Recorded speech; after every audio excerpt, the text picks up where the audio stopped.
sou o Estranho. Eu sou o Judeu Ateu. E este não é mais um Mangá ao Quadrado Default, é mais um Mangá ao Quadrado Pocket. Maravilha, cara. Tamo aqui. É, exatamente. O Pocket, ele se tornou o formato que serve pra quando dá semana que fode tudo, que a gente não consegue fazer alguma coisa, a gente mete um Pocket no meio, que é só pra não ficar sem nada, né? Pra ninguém reclamar, e aí é alguma coisa mais de boinha pra gente fazer. Exato. Teve uns problemas aí no cronograma, mas semana que vem tem um episódio muito diferente. Não é tão diferente assim. Não é. Ele é só um episódio, eu não tenho de segredo, vai ser uma mangagrafia.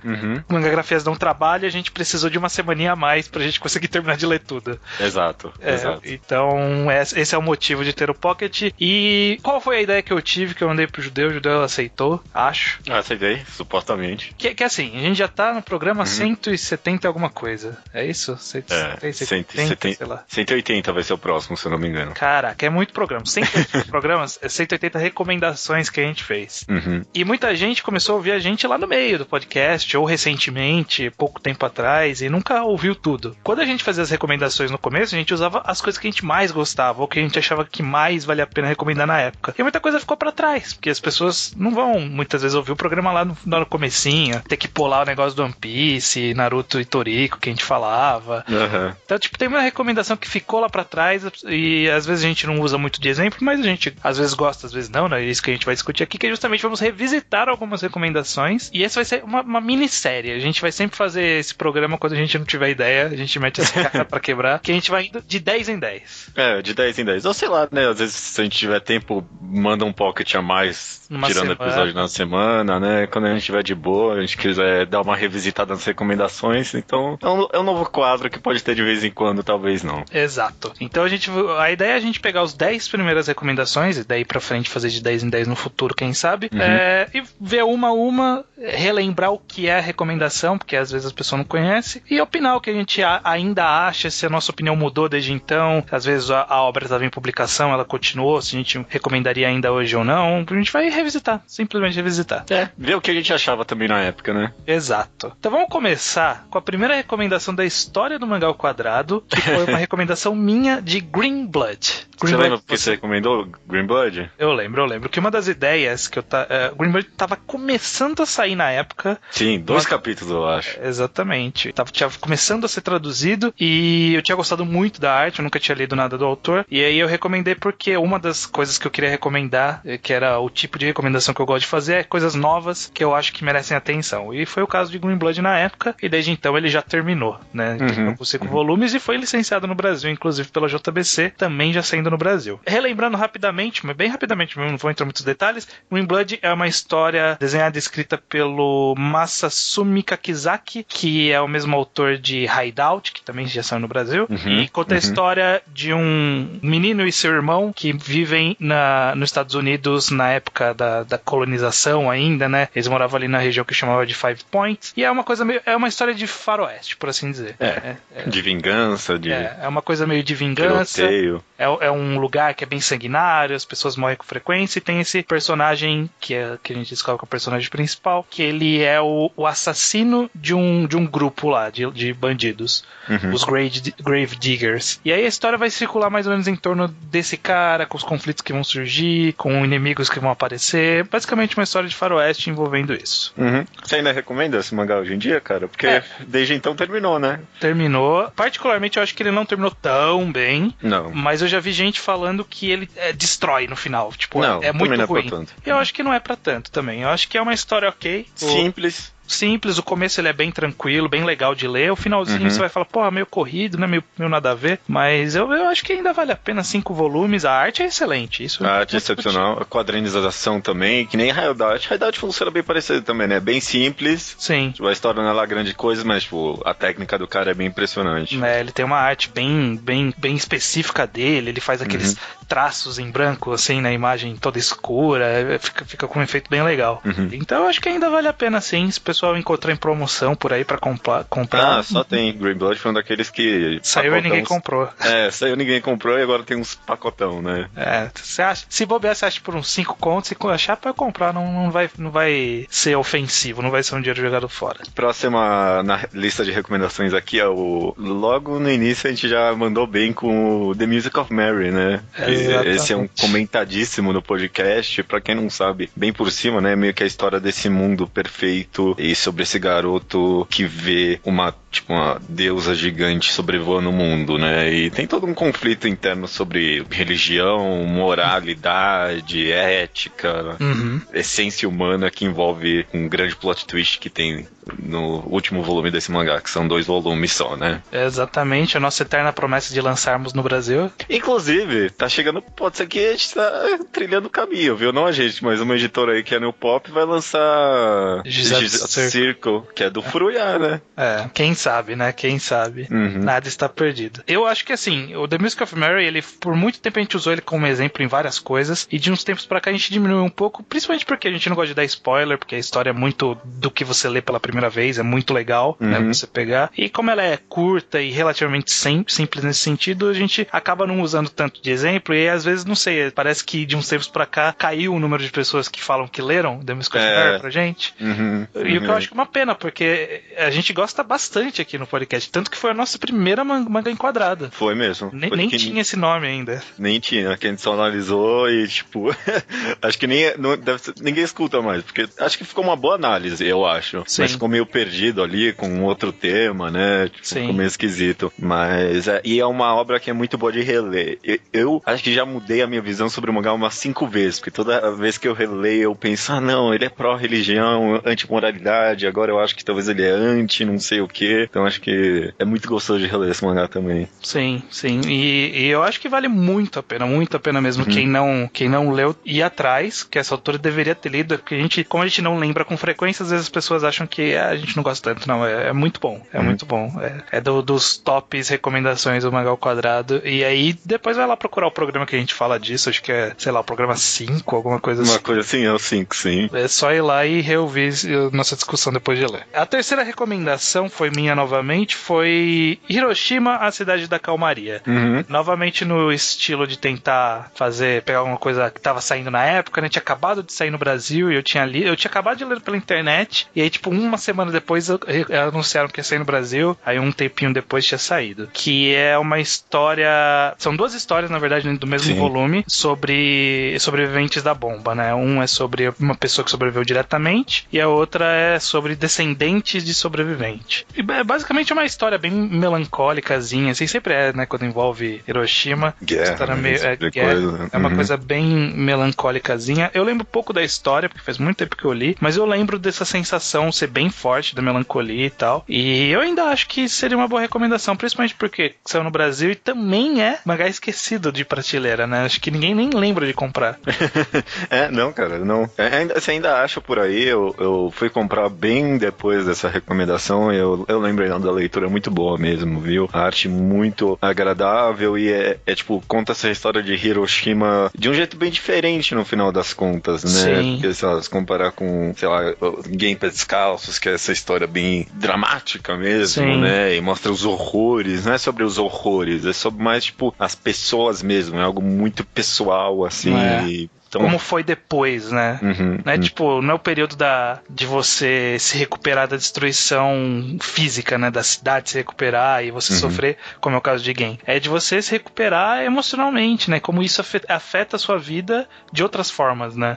Então, eu acho que é uma história muito boa que também valeria a pena ser lida. Próximo aqui na lista, quem diria é Gon, né? Logo só uma Gon, que incrivelmente também é um que a gente comenta muito pouco, mas eu gosto muito dessa a história do Gon, esse dinossauro bem caricato e que ele cai na Terra ali, meio que vindo de um meteoro, e conta umas aventuras dele com os outros animais, né? O interessante é que não tem fala nenhuma nesse mangá, nem onomatopeia, nem nada, e ele tem uma arte incrivelmente realista, né? O Gon é o único animal que, ele é mais caricato, mas todo o resto, toda a natureza todos os outros animais são retratados, tipo, extremamente realistas, né? E o que é mais impressionante é que é realista e o autor consegue colocar cara de medo, de espanto nos animais, é muito engraçado. É muito bom, porque cara. Porque o Gon, ele surge são várias pequenas histórias dele destruindo a natureza por onde ele passa. Porque o Gon, ele, todo lugar que ele vai, ele destrói o ecossistema.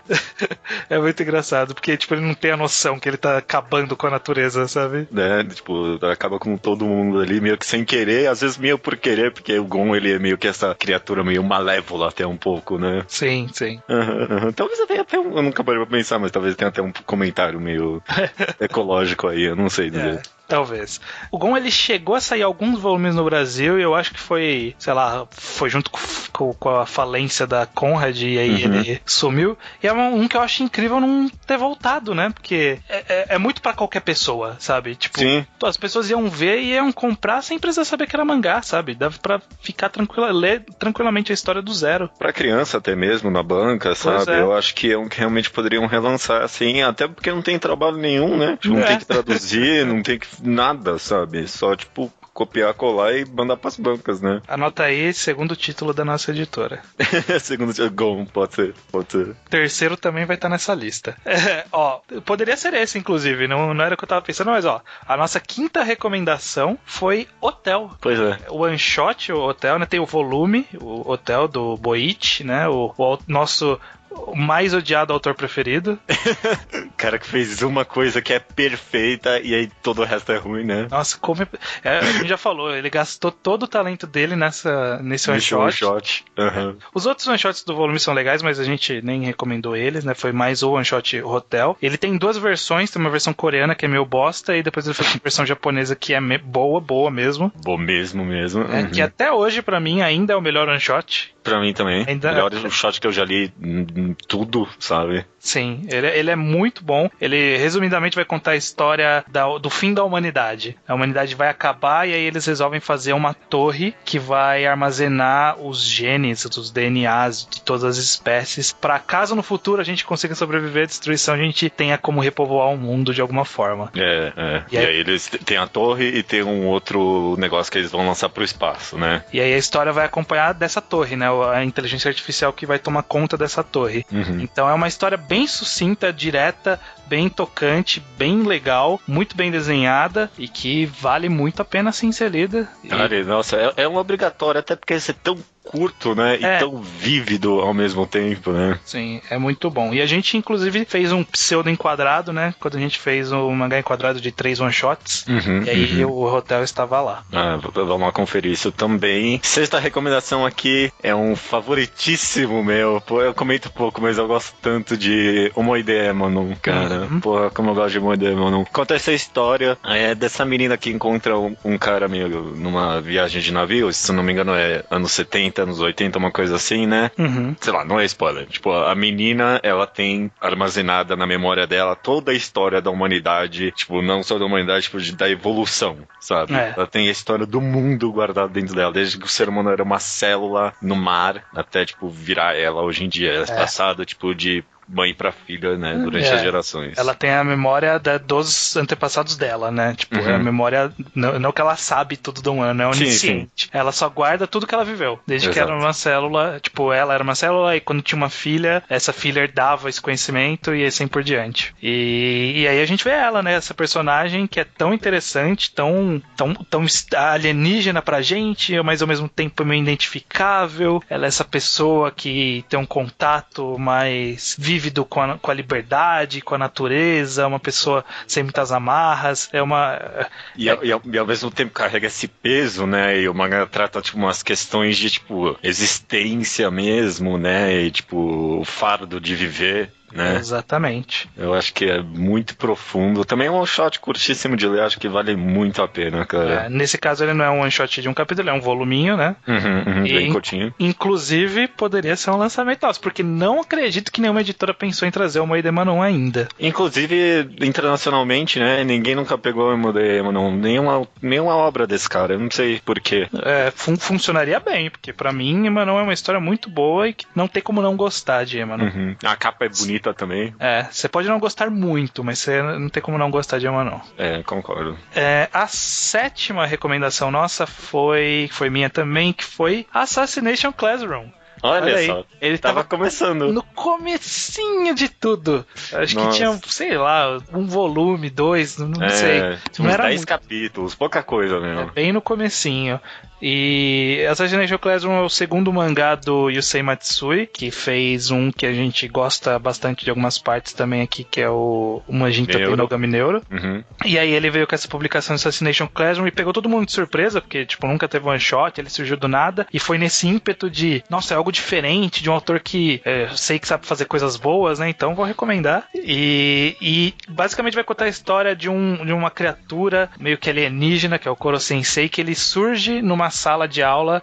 Na verdade é uma história bem... A sinopse é bem longa, né? É bem complexo a sinopse, mas essa criatura, ela vai destruir o mundo e ela entra nessa sala e ela, dá a chance dos alunos destruírem ele. Antes dele destruir o mundo. Exato. Que ele vai destruir o mundo, na data de formatura deles. Uhum. E aí ele faz um acordo com o mundo. Ninguém consegue matar ele, porque ele é muito rápido. E aí ele faz um acordo que os alunos daquela sala têm que matar ele antes disso, dele destruir o mundo. E basicamente é isso que vai seguir a história. O Assassination Classroom, desde então, ele foi concluído, né, em 21 volumes. Há pouco tempo, não faz muito tempo que foi concluído. Você ainda acha que é uma recomendação válida hoje em dia? Que já terminou, né? Realmente. Eu ainda acho que é uma recomendação válida. Talvez não fosse recomendar... Se eu não tivesse recomendado no começo, talvez não fosse recomendar agora, por ser longo. Uhum. Se foi no começo, eu acho que ainda é válido. E assim, a gente foi muito injusto com o Assassination Classroom ao longo da publicação dele, né? Sim. Que a gente ficou muito esperando Neuro de novo, né? Porque Neuro tem um arco muito bom, que a gente já fez um enquadrado, que é o arco do Hall. E é um arco que é muito bom.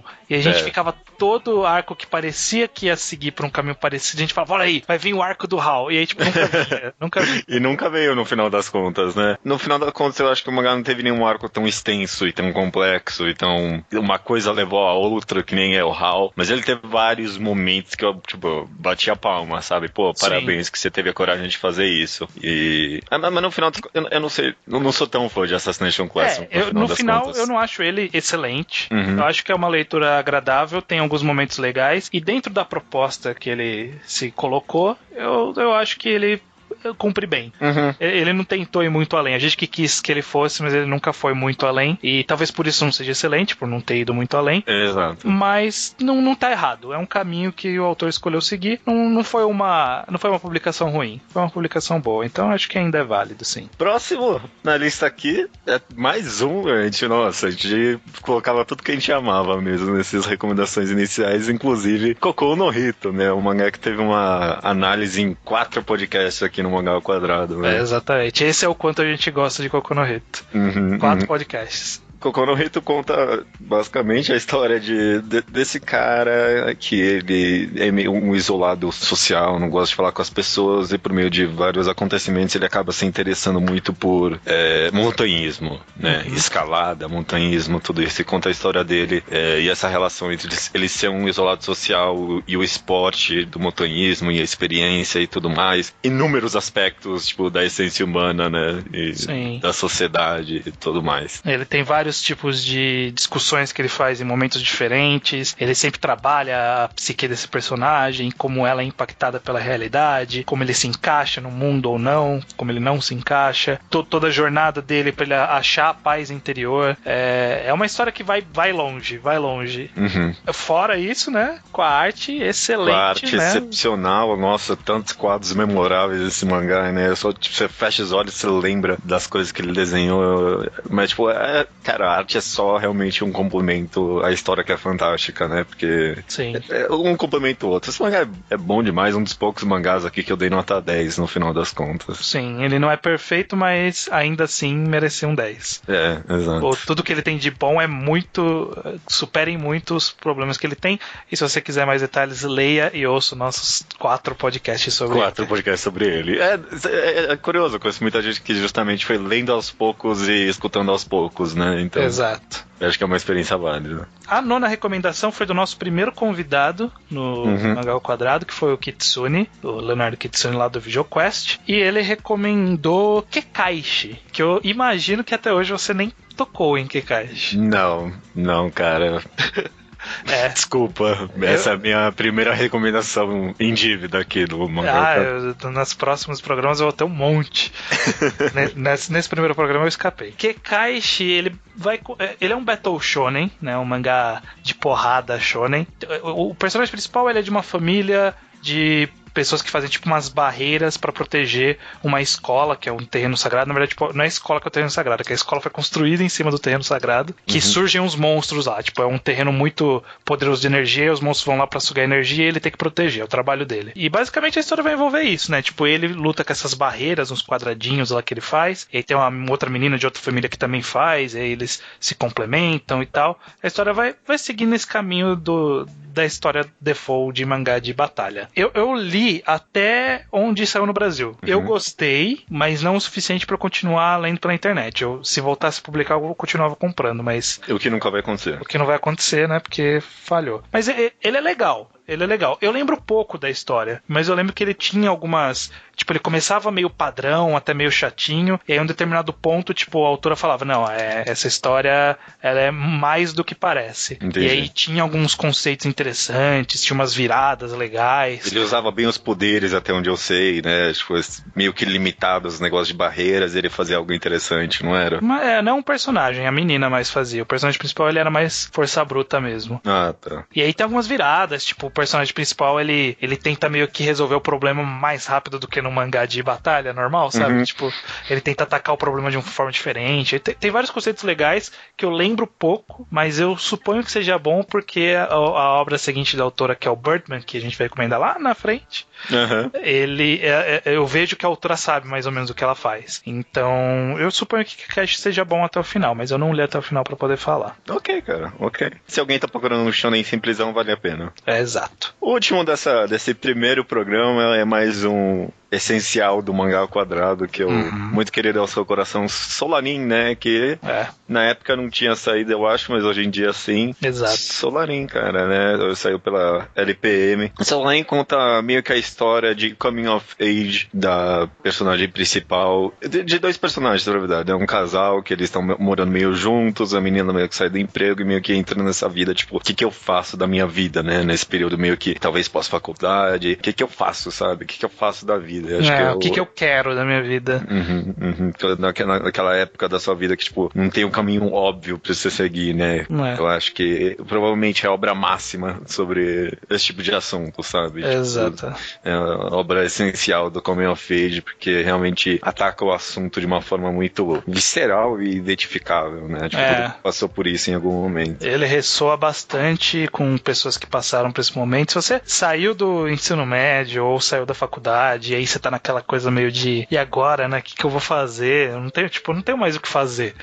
Acabou o que eu tinha planejado pra vida. E o Solanin é mais ou menos desse período da vida, né? De você tentar se entender, né? Entender esse momento e tal. É uma obra do Inio Asano, que é um autor que a gente viria a recomendar e falar com muita frequência, né? Um dos nossos autores preferidos. E Solanin é a minha obra preferida dele ainda, embora cause controvérsia essa escolha. Ok. Mas eu acho que ela ressoa bastante comigo. Da primeira vez que eu li até hoje, eu me recordando, é uma história que eu gosto muito. Foi fora uma outra cena de um outro mangá, foi o único mangá que eu chorei lendo. É difícil de acontecer. E eu nem tava, tipo, fragilizado na época. Não foi porque, sabe, tipo, eu tô numa fase meio bad, aí eu li e chorei. Não, eu, tipo, tava de boa e eu li e chorei. Eu acho que é uma história muito boa, 2 volumes, dá pra ir atrás e pegar. Não sei se no Brasil ainda tá fácil de achar. Parece que a LPM tinha republicado, feito uma reimpressão, mas eu não sei se tá fácil de achar ou não. Mas aqui se em São achar... Paulo, de vira e mexe eu ainda vejo nas bancas, não é tão difícil, não. Então acho que dá pra achar. Dá pra ir atrás e precisa precisei ir atrás, porque é uma história que eu gosto bastante. Eu não sei você, mas pra mim também foi 10. Acho não que é pro judeu não. Deve não ter é sido um 10 na minha lista aqui, não. Mas é bem alto, é bem alto. Inclusive tem um mangá enquadrado, que eu não sei se é bom não, porque eu nunca mais escutei, não. É verdade, faz muito tempo que a gente gravou. Foi um dos primeiros também mangás enquadrados. Uhum. E dá pra ir lá atrás pra ouvir. Maravilha, cara. Terminamos então aqui essa primeira iteração desse quadro que não tem nome, né? Exato, é revisitando recomendações. Revisitando recomendações, ok. E saímos desse programa com pelo menos 5 mangás aí pra publicar no Brasil. Eu tava pensando aqui, a gente também vai ter que fazer esse quadro, no mínimo, menos do que, tipo, uma vez a cada 10, né? Porque senão a gente nunca vai alcançar. É verdade. A gente vê isso aí. É uma tarefa, tipo, nunca vai acontecer, sabe? Só se tiver uns segundos potências aí no meio, aí dá pra não ir ficando muito pra trás. Mas a gente vê. Só ver. Nasceu a ideia. Não sei nem se o pessoal vai gostar. Às vezes a gente joga fora e nunca mais faz porque todo mundo achou uma merda. Ou não, né?